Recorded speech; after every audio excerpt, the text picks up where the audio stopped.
আজকের ব্লগটা শেয়ার করতে তোমাদের সাথে বেশ অনেকটাই দেরি হয়ে গেল। তো আজকে আমি গিয়েছিলাম আমার দাঁত তোলাতে। এই কদিন ধরে আমি ভীষণ দাঁতের যন্ত্রণায় কষ্ট পাচ্ছি।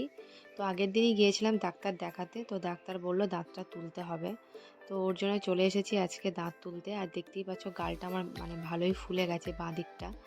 আর এখন তোমাদের নিশ্চয়ই আমার মুখটা দেখে হাসি পাচ্ছে, কারণ এই সময় আমাকে ওই জায়গায় ইঞ্জেকশন দিয়ে যেখানটা দাঁত তোলা হবে অবশ করে দেওয়া হয়েছে।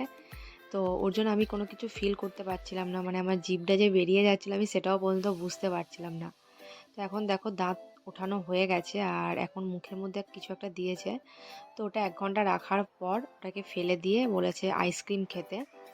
তো এখন দেখো আমি আইসক্রিম খাচ্ছি, আর মুখ থেকে যে আইসক্রিমটা বেরিয়ে যাচ্ছে আমি সেটাও কিন্তু বুঝতে পারছি না, কারণ ততক্ষণ পর্যন্ত কিন্তু আর কি ইঞ্জেকশনের রিয়াকশানটা ছিল, অবশ্যই ছিল। আর মা আর কি আমার জন্য দেখো খিচুড়ি করে রেখেছে। তো আমি করঙ্গাপাড়া চলে এসেছিলাম। মা বললো কদিন এখানেই থাক, তো ওর জন্য গিয়েছিলাম মায়ের কাছে। তো আর দেখো এখন একটু রেস্ট করছি, কারণ মুখটা ভীষণ রকম ফুলে গেছে। তো চলো, আজকের এই ব্লগটা এতটা পর্যন্তই। দেখা হচ্ছে নেক্সট ব্লগে।